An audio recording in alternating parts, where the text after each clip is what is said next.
Ok. Bueno, entonces, bienvenidos a la tutoría número 4 y final del curso de Seguridad y Salud Ocupacional. En esta tutoría, pues vamos a estar revisando los últimos tres temas, tema 8, 9 y 10 del libro, los cuales son factores de riesgo ergonómico, prevención y combate de incendios, y por último, y no menos importante, el compromiso de la administración de las empresas respecto a la salud ocupacional. ¿Ok? Esta presentación pues es bastante corta, por lo que la tutoría también va a ser cortita. Entonces, como siempre lo hemos venido haciendo durante el cuatrimestre, dejemos preguntas para el final. No importa que no sean de la tutoría, si son de tarea, proyecto, etcétera, con muchísimo gusto, pues ahí también las estaré respondiendo. Bueno, entonces voy a poner esto así en presentación.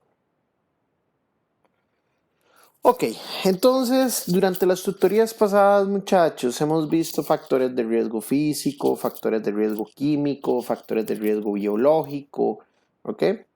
Y ahora estamos con los factores de riesgo ergonómico. No son menos importantes y de hecho, tal como hablábamos en la última tutoría de los factores de riesgo biológico, que pues en este momento el mundo está viviendo una situación muy particular con lo que es la pandemia eh, del COVID-19, ¿cierto? Y pues esa pandemia, al convertirse, bueno, hablábamos que era específicamente un riesgo biológico, ¿cierto? Al ser un virus que puede estar en el ambiente, bueno, en el ambiente no, sino más bien es transmitido muy fácilmente con el contacto, digamos, entre personas. Digamos, cuando hay cercanía entre personas, pues eso puede haber el contagio de manera, de una manera muy fácil, ¿ok? Ese riesgo biológico ha generado, muchachos, en nuestra sociedad y no solo en Costa Rica, sino a nivel mundial, cambios en el comportamiento específico tanto de seres humanos o de las personas, tanto como de las empresas. ¿Y a qué voy con todo esto?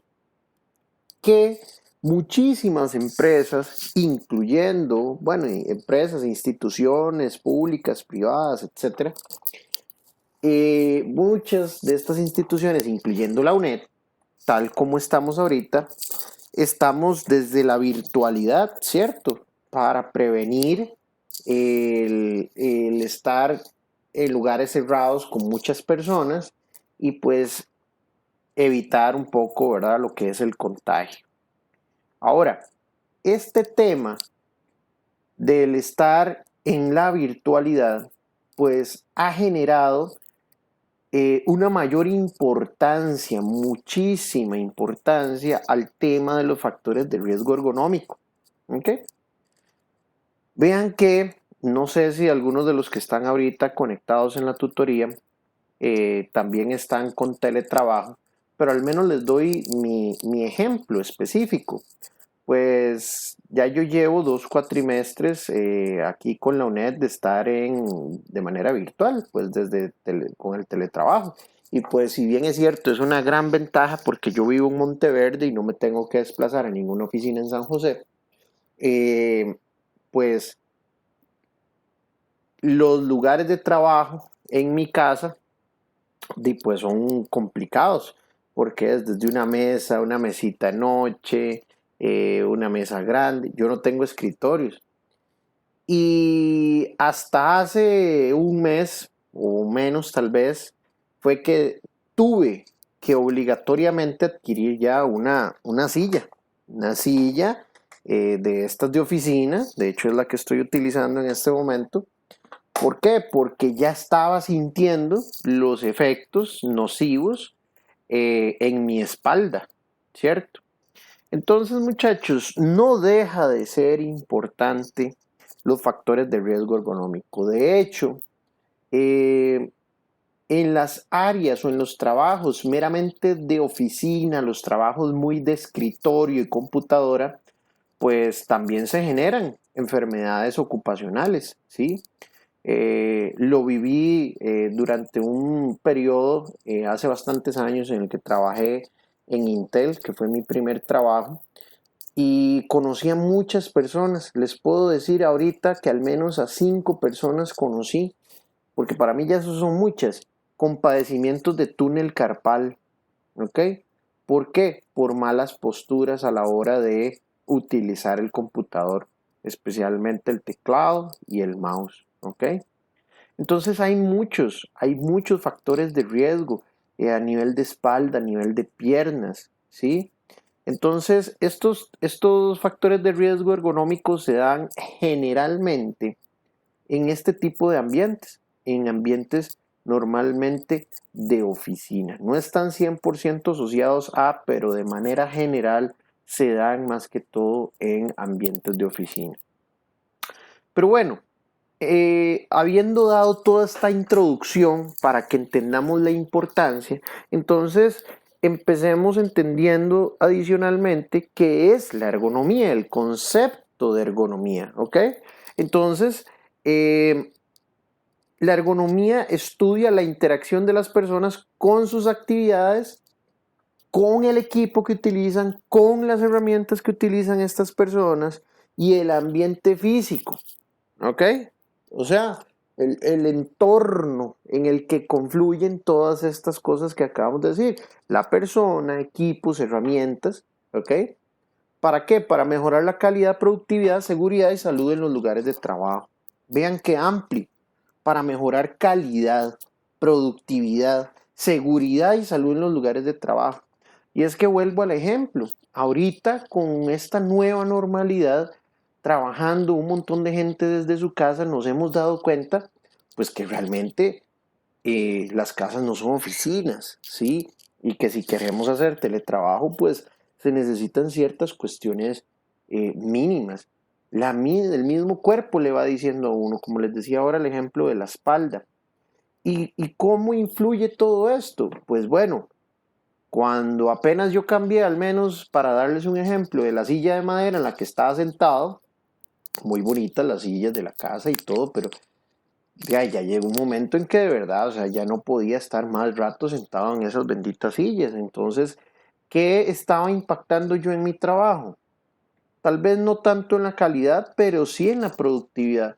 ¿Por qué? Porque ya no podía estar sentado seguido, de manera seguida, tanto rato, por la incomodidad de la espalda, ¿sí?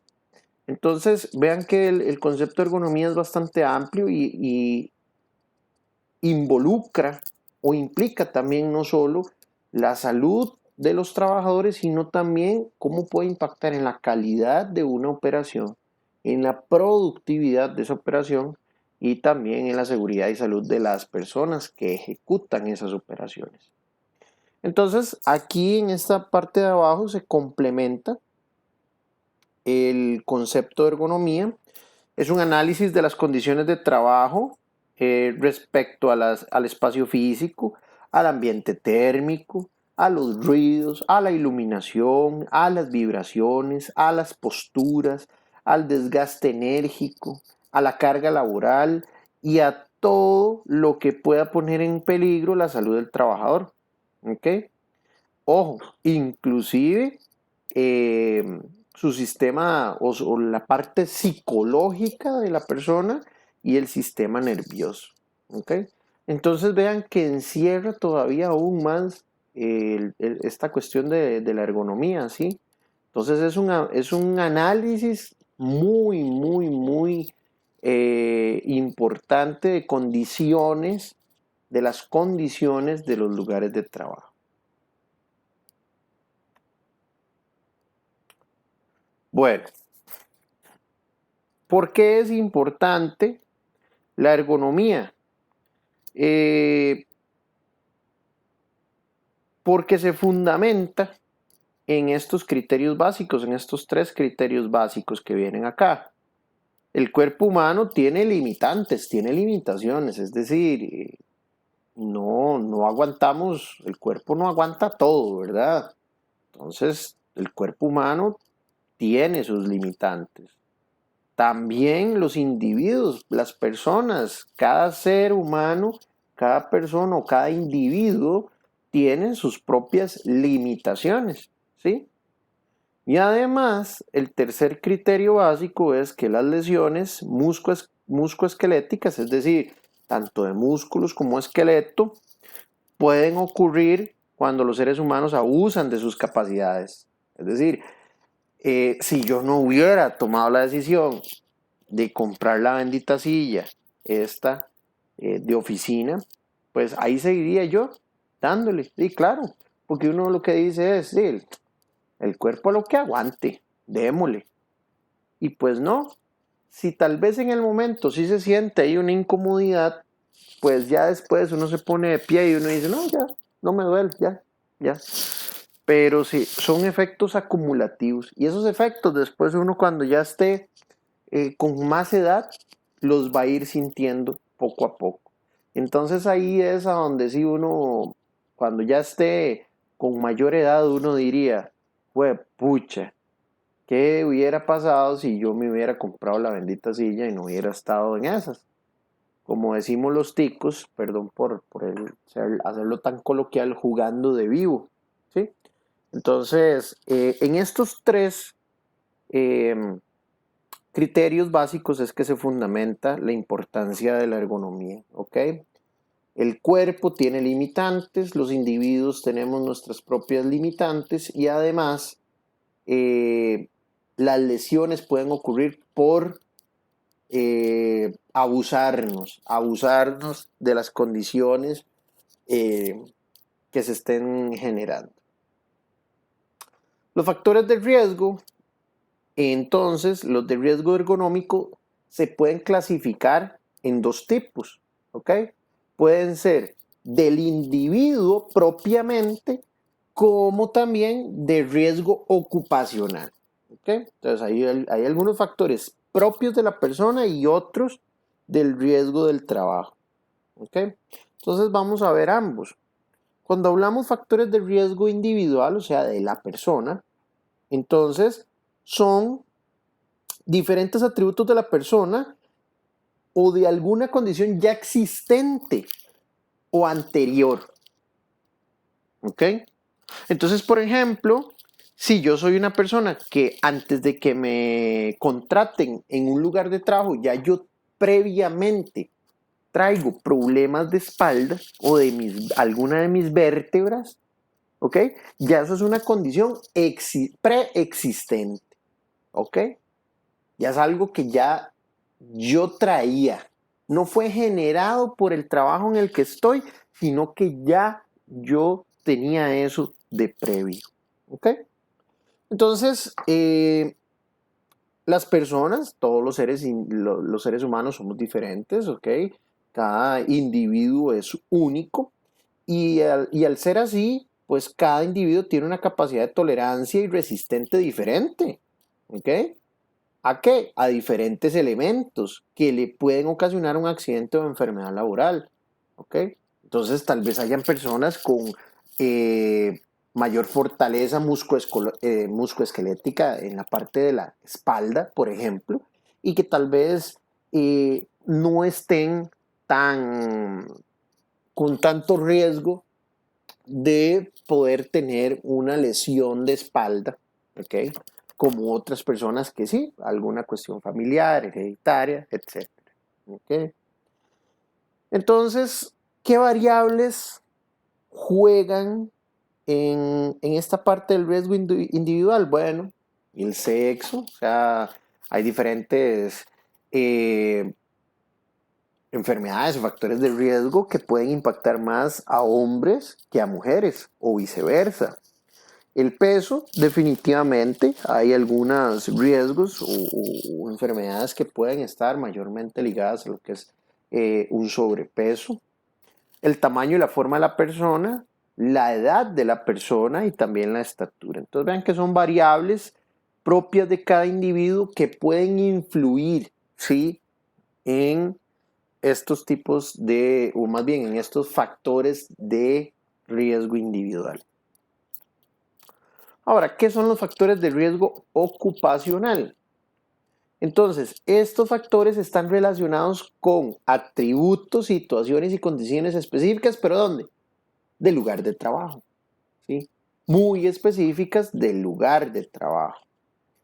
Y esos factores pueden tener una repercusión en el individuo. ¿Cómo? Transformándole su salud, ya sea a mediano o a largo plazo. ¿Ok? Algunos ejemplos que pueden ser actividades o movimientos repetitivos. Me imagino siempre en esto una persona que trabaja en un área de bodegas. Su día a día es alzar cosas pesadas y moverlas de un lugar a otro, ¿sí? Entonces, actividades o movimientos repetitivos. Posturas del cuerpo incómodas o deficientes. Posturas del cuerpo, vean, completamente al contrario, estáticas, más bien estos ambientes de oficina donde se pasan todo el día básicamente sentado en una silla al frente de una computadora. ¿Ok? También ambientes donde requiera que la actividad a ejecutarse requiera de fuerza o de una presión directa.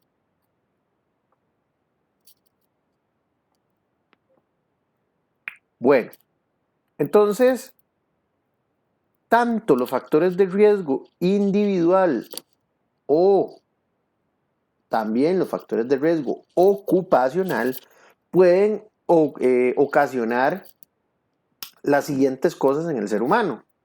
Bueno, aquí vienen estos conceptos de carga de trabajo y de fatiga. Cuando hablamos de carga de trabajo, entonces son todos los requerimientos psicofísicos, ok, aquí lo que estamos diciendo es mente y cuerpo, ok, la parte física y la parte mental, a los que se ve sometido el trabajador o trabajadora a lo largo de su jornada laboral, ok.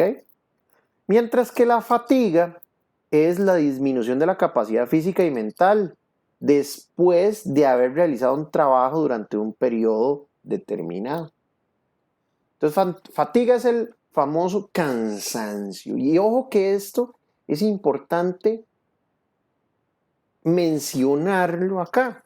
El cansancio no es solo físico. El cansancio también es mental. Al menos yo le comento siempre a mi esposa, yo además de ser tutor en la UNED, doy clases también en la U Latina, por todo el tema nuevamente de la virtualidad, me abrieron las puertas ahí de nuevo, pues ya había sido profesor yo ahí, pero presencial, ¿cierto?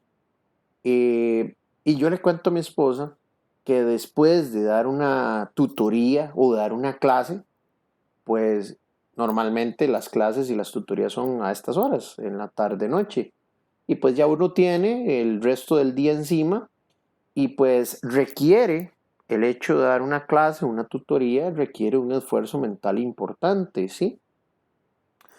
Y pues yo después de que termino, o ya cuando termino una tutoría o una clase universitaria, pues termino bastante fatigado mentalmente. Es decir, que yo podría sin ningún problema salir a caminar, correr, jugar fútbol, hacer alguna actividad física, porque realmente no es un cansancio físico, sino es un cansancio mental que se me ve reflejado en que después de eso ya no puedo seguir más en la computadora o hacer algo que requiera mucho análisis, no lo logro, ya no me concentro, estoy cansado mentalmente. Entonces es importante, muchachos, que logremos darle esa importancia también. O sea, la fatiga es un cansancio tanto físico, pero también puede ser mental. Entonces hablamos, conectando esto que acabo de decir de cansancio físico y mental, entonces hablamos de una carga de trabajo física, es la que está determinada por los esfuerzos físicos de tipo muscular, es decir, nuestro cuerpo, nuestros brazos, piernas, abdomen, ¿sí? Y la carga de trabajo mental son todas aquellas ocasiones en el que se requiere para una labor de concentración o también de un esfuerzo muy prolongado de atención. ¿Ok? Y aquí vamos amarrando conceptos. Vamos amarrando conceptos. Y les decía ahora que muchas de estos factores de riesgo ergonómicos, pues tal vez, no generen eh, algún tipo de problema en el corto plazo, pero sí en el mediano y largo plazo. ¿Por qué? Porque muchos de ellos son acumulativos, se van sumando. Es decir, yo puedo tal vez o pude haber pasado sin ningún problema un año con la bendita silla de madera, ¿ok? O puedo pasar 5 años con la silla de madera, pero probablemente ya el problema, cuando se me genere, no va a ser dentro de 5 años, sino yo lo empiezo a ver reflejado hasta dentro de 7, 10 años, ¿sí? ¿Por qué? Porque son efectos acumulativos. Entonces aquí tenemos otro concepto bastante importante que son los DTAs, que son los desórdenes por traumas acumulativos. ¿Ok? Lo más importante de entender de estos desórdenes es que son lesiones. ¿Sí? Son lesiones. Y vean, lo dice ahí al puro inicio del concepto. Son lesiones crónicas, ¿ok? Crónicas que se desarrollan en el transcurso de varios años. ¿Ok? Desde las que afectan la espalda, rodillas, hasta las muñecas, ¿ok? Manos y dedos que no funcionan en forma apropiada, que han perdido su función. ¿Qué los ocasiona? Movimientos repetitivos, posturas incómodas, esfuerzo excesivo, vibración y temperaturas extremas. Entonces vean que lo más importante que debemos entender acá de los DTAs o desórdenes por traumas acumulativos es que son lesiones y son lesiones crónicas. Y si es una lesión crónica, hay una probabilidad altísima de que esa lesión crónica sea incapacitante también. Es decir, que va a generar que el trabajador esté incapacitado, deje sus funciones porque el mismo trabajo le generó una lesión. ¿Ok? Síntomas que están asociados a los desórdenes de traumas acumulativos: inflamación, dolor y malestar. Entonces, esto no es únicamente para que usted lo aprenda para un examen, porque de hecho ahora los exámenes son bastante prácticos, ya que estamos en la virtualidad, pero sí para que usted también conozca si usted le toca trabajar con gente, es decir, con gente a cargo, que usted también pueda identificar este tipo de cosas. Y si no, también que usted los pueda identificar para usted mismo. ¿Ok? A veces inclusive hasta un curso universitario le ayuda a uno a darse cuenta de cosas que como persona, como individuo, debe de cambiar. Entonces, vean, inflamación, dolor y malestar. Rango limitado de movimiento. Este es el típico, puedo mover el brazo hasta aquí. Uy, estoy con tortícolis. Puedo mover el cuello solo hasta aquí. No lo puedo mover completamente. ¿Sí?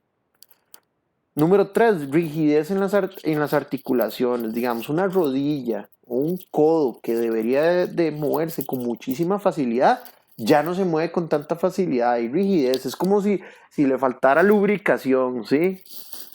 Uno diría, yo ahí vacilando con compañeros de trabajo, diría, le faltaría un poquito de WD-40 ahí en la rodilla, ¿sí? También otros síntomas asociados a este tipo de lesiones: sensación de quemadura, piel caliente, hinchazón, sonidos. Ojo, esta a veces no le prestamos mucha atención. Sonidos en las coyunturas. Coyunturas son todas las pegas, las articulaciones, ¿sí? Sonidos. A veces una rodilla que traba, que apenas usted la mueve, traba y suena. No es que solo la siente, sino que suena. Y suena donde se está dando ahí tal vez un desgaste probablemente. Y también otro síntoma asociado a los desórdenes de traumas acumulativos: la pesadez o debilidad en miembros del cuerpo. Eso es típico de me pesan los brazos, siento demasiado débil las piernas, por ejemplo. Ese es el tipo de ejemplo. Bueno, pero ¿de qué manera podemos nosotros como profesionales en el área de administración mitigar. Mitigar, al final de cuentas, es prevenir, mitigar que este tipo de lesiones sucedan. Y por eso es que ustedes llevan este curso de seguridad y salud ocupacional, para poder ser elementos de cambio en las organizaciones y para entender que no todo en la vida es solo trabajo, sino que también está la seguridad y la salud de todos los trabajadores. Entonces, para poder prevenir o mitigar estos factores de riesgo ergonómico, pues se tienen ciertos principios de ergonomía. El primero es mantenga todo al alcance, es decir, mantenga las cosas cerca. 2, realice el trabajo de acuerdo con la altura correcta, ¿ok? Entonces, hay algunas alturas que son específicas para realizar ciertos trabajos. La forma de agarre, vean el número 3, la forma de agarre reduce el esfuerzo. Esto es lo que llamarían los señores, los viejillos de antes, la maña, ¿ok? Entonces, ser mañoso no es el tema de quién es el más fuerte levantando algo pesado, sino quién tiene la técnica correcta de levante, ¿ok? Es lo que llamaríamos ahí la maña o la técnica. Buscar la postura correcta para cada labor, ¿ok? Reducir repeticiones excesivas hasta donde sea posible y minimizar la fatiga o cansancio, ¿verdad? Fatiga es cansancio, ya sea físico o mental. Aquí vienen otros. Minimizar la presión directa, ¿ok? Ajuste y cambio de postura. Disponer de espacios y accesos, ¿ok? Tener espacios libres y accesos hacia las operaciones donde se realizan las diferentes actividades laborales. Mantener un ambiente de trabajo confortable en términos de ventilación, de temperatura, de iluminación, de sonidos, ¿ok? Mejorar la compresión de las señales, indicadores y controles. Esto lo que indica es cada vez que su mismo cuerpo le da una señal, ¿ok? Cómo poder entenderla y ver si es que usted está haciendo algo incorrecto, alguna postura incorrecta, ¿verdad? También mejorar la organización del trabajo, lo veíamos en la última tutoría, ¿verdad? El orden y la limpieza es la base de todo y para eso son los programas de 5S. Bueno, entonces con eso cerramos el tema 8, que es los factores de riesgo ergonómico. Nuevamente, muy de moda en estos tiempos. Se sabe ya, y es un hecho, que definitivamente están subiendo y van a seguir subiendo los tipos de lesiones asociados a malas posturas y todo esto que definitivamente, a pesar de que nos trae muchísimos beneficios del teletrabajo, uno de las pocas desventajas es que va a generar este tipo de lesiones o DTAs, deterioros acumulativos en las personas, ¿ok? Y en la última parte del tema lo que se ven o lo que vimos o acabamos de ver fueron principios de ergonomía para poder mitigar esos riesgos. Bueno, vamos con el tema número 9 entonces. Prevención y combate de incendios, el fuego, ¿verdad? Sumamente peligroso e importante entenderlo, porque no es solo el hecho de verlo físicamente, el fuego como tal, sino entender qué genera el fuego, porque ahí es donde se debe trabajar, en la contención, en mitigar en la fuente, ¿sí? Bueno, el fuego pues es un proceso químico, ¿ok? Donde el oxígeno que está en el aire que respiramos día a día, se combina con un combustible en presencia de calor. Entonces, vean que son 4 elementos. Son 4 elementos y por eso ahorita vamos a llegar a lo que se llama el tetraedro del fuego. Tetra de 4. Son 4 elementos que se deben combinar, deben tener las condiciones ideales para generar fuego. Una es tener un combustible. Ejemplos de combustible, pues gas LP, gasolina, ¿ok? Alcohol, ¿ok? Eso es lo que llamamos combustibles, ¿sí? Combustibles. Calor, pues una fuente que genere eso, calor. Y ahorita podemos ver, o más bien podemos, no, vamos a ver los diferentes tipos de calor o o cuáles son las fuentes de donde puede prevenir ese calor. Oxígeno, pues está en el aire que respiramos, en un porcentaje de aproximadamente un 21%. Entonces el oxígeno ya está. Y para generar fuego se ocupa, además de esos 3 elementos, una reacción en cadena, una reacción química en cadena. ¿Okay? Al juntarse todas esas 3 cosas, se da una reacción química en cadena y ¡pum! Ya se generó el fuego. Eso es lo que llamamos el tetraedro del fuego, porque son 4 elementos. Número 1, un combustible. Número 2, calor. Número 3, oxígeno. Y número 4, una reacción química en cadena. Veíamos o les mencionaba ahorita ejemplos, pero veámoslo aquí con mayor detalle. ¿Qué es un combustible? Son productos químicos derivados del petróleo. ¿Ok? Toda materia o sustancia puede incendiarse, ¿ok? Independientemente del estado físico, ¿ok? Entonces, típicamente los combustibles son esos, productos químicos derivados del petróleo. El oxígeno, como les decía, está en el aire que respiramos, ¿ok? Y como les decía, el aire que respiramos es un 21% oxígeno. Entonces, es un elemento de este tetraedro del fuego que difícilmente, o es uno de los más difíciles de contener, porque ya en el aire que respiramos ya está.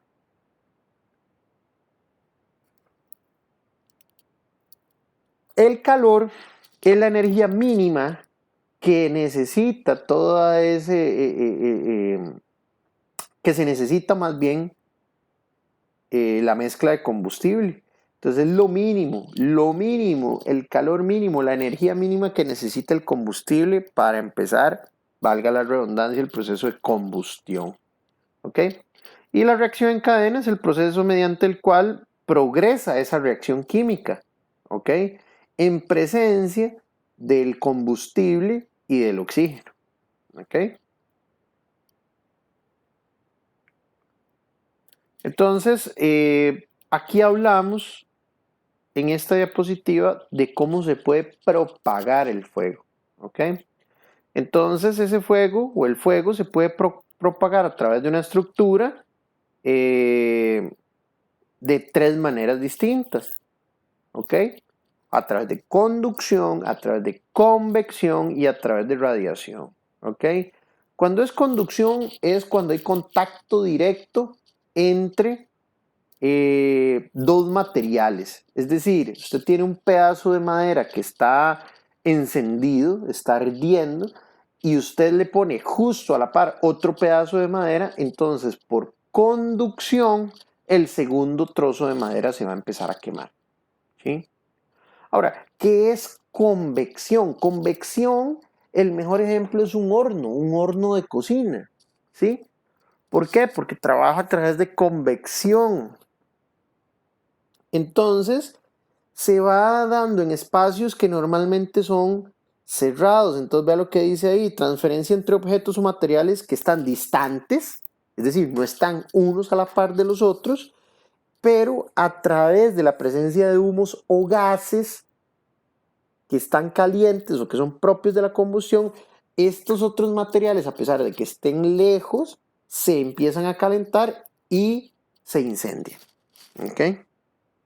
Y luego la tercera forma de propagación del fuego es a través de radiación.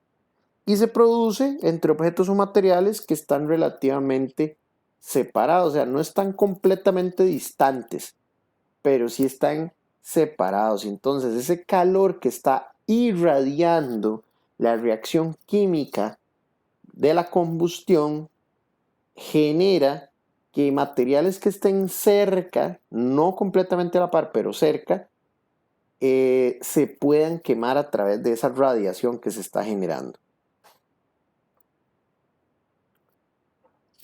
Ok, algunas medidas de seguridad en torno específicamente al combustible. Ok, combustible.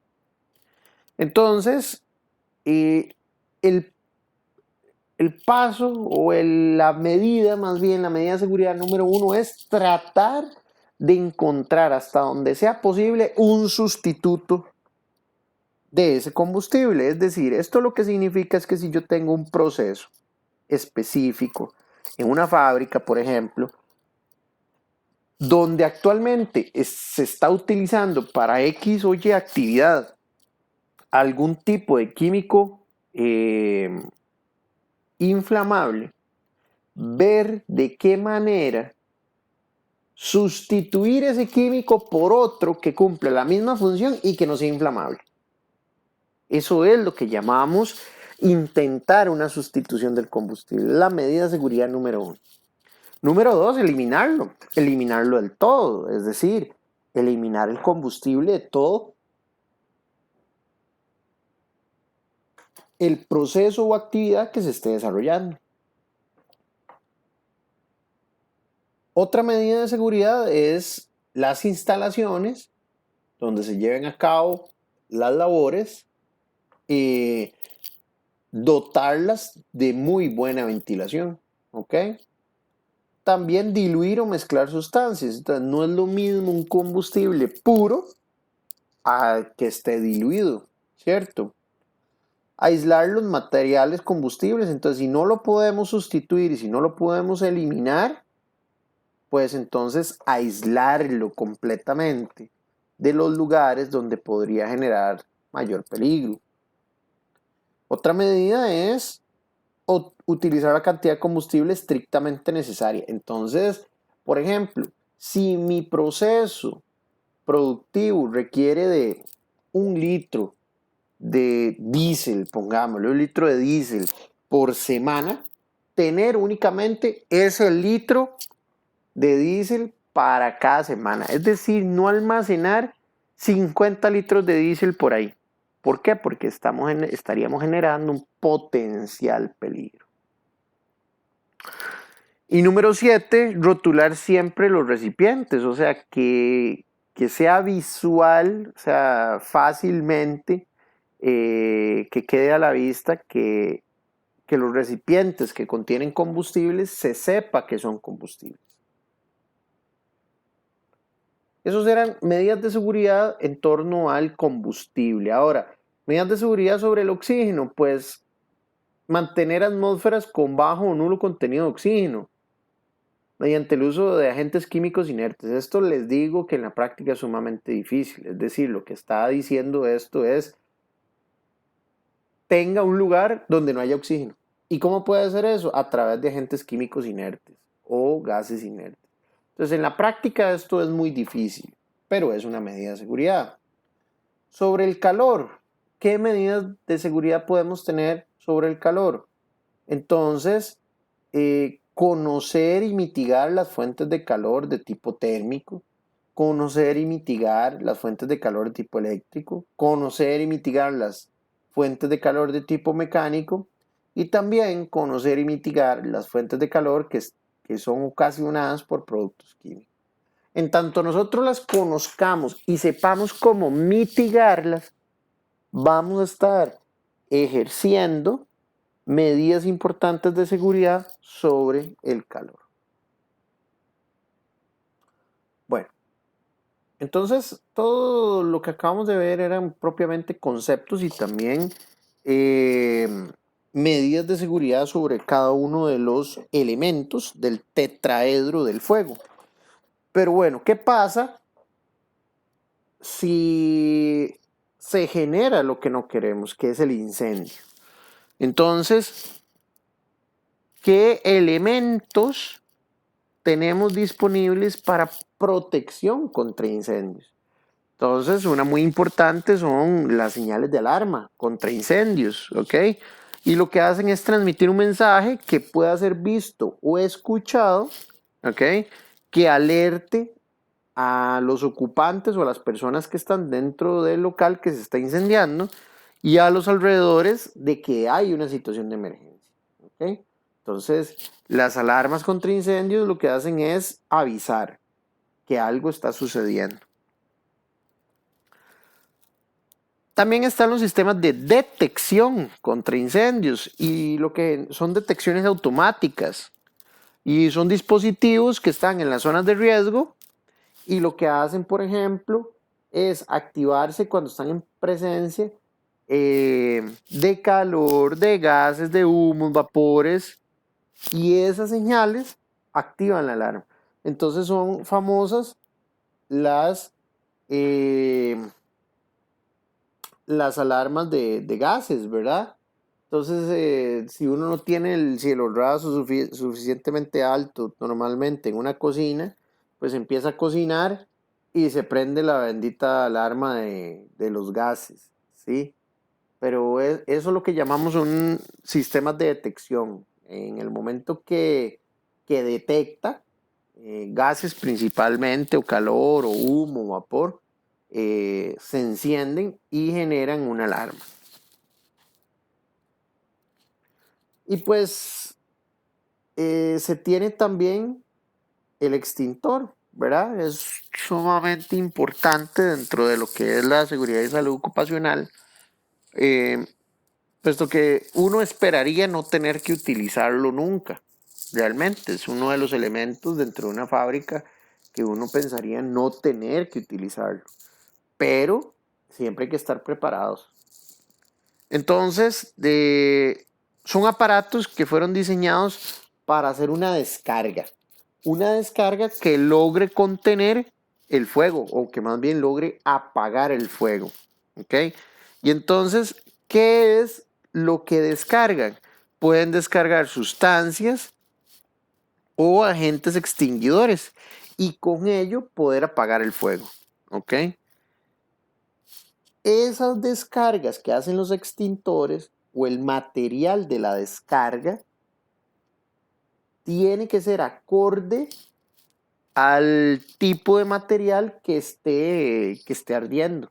Es decir, no es lo mismo un extintor para componentes electrónicos que un extintor, qué sé yo, para una, una estructura. Un segundito.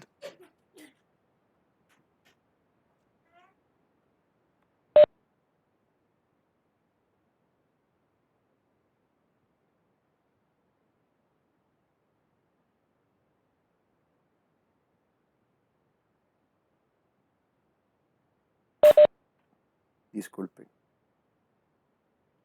No es lo mismo entonces un extintor para componentes electrónicos que un extintor, por ejemplo, para apagar un fuego que esté eh, en una madera, en una, en alguna cuestión que sea de madera, por ejemplo. No es lo mismo. Ya lo vamos a ver acá. Entonces los fuegos se clasifican de diferentes tipos y para cada tipo de fuego hay un tipo de extintor. ¿Ok? Entonces, vean los fuegos tipo A, eh, el agente extintor que se recomienda son los de agua, los de polvo químico o los de espuma. Vean, en este caso es para maderas, papeles, telas, plástico, caucho o hule. ¿Ok? Por ejemplo, los fuegos tipo B, los materiales que pueden arder son líquidos, ¿ok? Grasas, combustibles. Y el agente que se recomienda que tenga el extintor es de espuma, de polvo químico o de CO2, de dióxido de carbono. ¿Ok? Equipo electrónico energizado son los fuegos tipo C y lo que se recomienda es polvo químico y dióxido de carbono. Entonces, por ejemplo, ¿por qué un polvo químico y un dióxido de carbono para equipo electrónico que está energizado en vez de uno de agua o de espuma? Pues si ese equipo electrónico está energizado, pues si tenemos un extintor de agua o de espuma, lo que podemos hacer es hacer algo peor, porque podemos generar un cortocircuito en ese equipo electrónico que está energizado. En cambio, con polvo químico o dióxido de carbono, al ser gases inertes, al menos el CO2, al ser un gas inerte, lo que hace es contener el fuego porque elimina el oxígeno y entonces con ello logra eliminar el fuego y al mismo tiempo, en buena medida, no daña el equipo electrónico y no genera ninguna otra reacción negativa en el equipo electrónico. Los fuegos tipo D, los materiales que pueden arder, magnesio, aluminio, titanio, sodio, litio y potasio, pues ya eh, materiales pues no tan comunes, diría yo, en un ambiente laboral. Pero si fuera el caso, el agente extintor recomendado es el de polvo químico especial o utilizar arena. ¿Ok? Disculpe. Bueno, y eso era el tema respecto a el fuego. Entonces, para hacer un pequeño repaso, es importante conocer del tetraedro del fuego. Son 4 elementos que en conjunto generan el fuego. Y pues hay medidas de contención para cada uno de esos elementos. Y pues si no se pudo contener alguno de esos elementos y se generó el incendio, pues existen también formas o herramientas para poder mitigar eh, los incendios. Entonces vamos con el último tema ya de la tutoría y de la asignatura como tal, y es la política de salud ocupacional, y esto es propiamente de la administración, son temas propios de la administración, de los gerentes, de los dueños de empresa, ¿ok? ¿Y qué es la política de salud ocupacional? Entonces, es una declaración, ¿ok? Es algo escrito, formulado por los gerentes o por los dueños de empresa, que establece los lineamientos generales que tiene esa empresa u organización que permiten un ambiente y condiciones de trabajo seguras para ellos y para todos sus colaboradores. Entonces, se constituye una guía de acción que debe seguir o aplicar todo el personal de la organización. Entonces, no es solo lo que va a hacer la empresa para ofrecerle a sus colaboradores condiciones de trabajo seguras, sino también una guía para cada individuo o para cada colaborador que debe seguir, que debe cumplir todo colaborador de la empresa para mantenerse seguro. ¿Ok? Entonces, el objetivo de la política de salud ocupacional debe ser ejecutar acciones que ayuden a eliminar, a prevenir y a controlar, además de proteger a los trabajadores de todos los riesgos laborales. Y vean todos los riesgos que vimos en este curso: físicos, químicos, biológicos, ergonómicos, ¿sí? Y que esos riesgos ocasionen pérdidas por la ocurrencia de accidentes y enfermedades laborales. ¿Ok? En la política de salud ocupacional se deben establecer 4 niveles de responsabilidad. ¿Ok? Y eso depende de quién. O sea, estos niveles de responsabilidad son asignados a diferentes personas. El número 1 es la responsabilidad de la gerencia general, los que están al mando, los que están arriba. Luego, la responsabilidad de todas las otras gerencias y jefaturas y supervisores. Luego está la responsabilidad de los trabajadores. Y por último, la responsabilidad de los grupos de trabajo o comités. Entonces vean que viene de lo más general, perdón, de lo más específico hacia lo más general.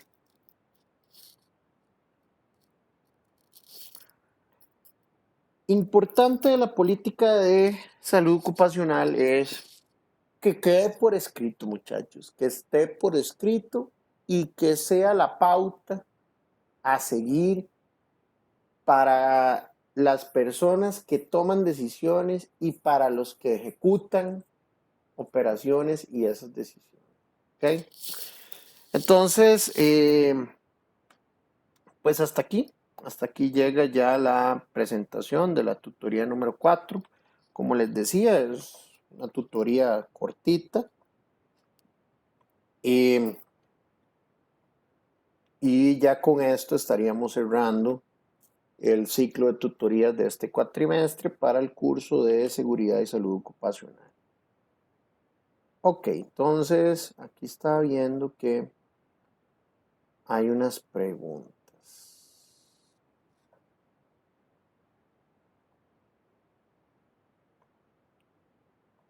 Ok, dice Carla. Hola, profe, tengo dos consultas. Uno, ¿en qué nos enfocamos en el examen ya que es práctico?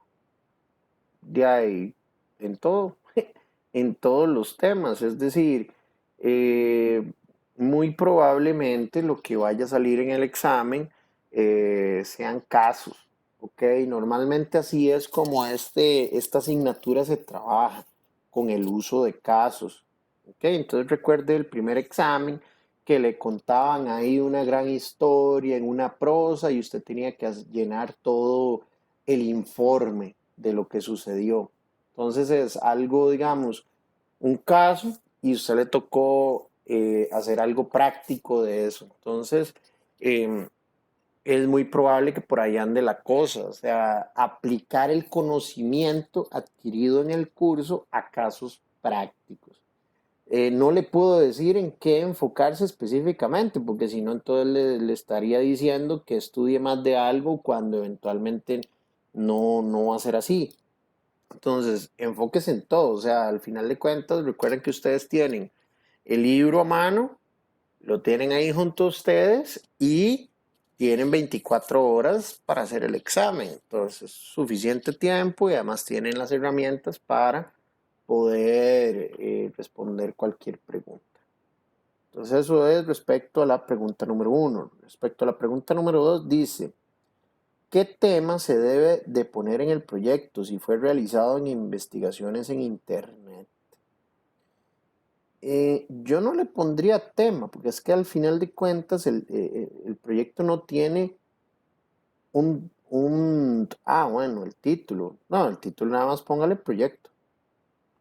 Bueno, Mario dice buenas noches, gracias por la clase. Con mucho gusto, Mario.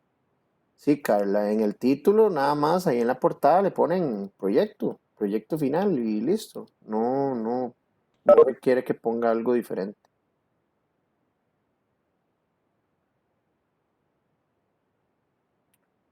Ok, listo, gracias, dice Carla. Bueno, con mucho gusto. Vamos a ver quién más está por acá. Pues ya solo estábamos usted y yo, Carla. Entonces no sé si tiene alguna consulta adicional.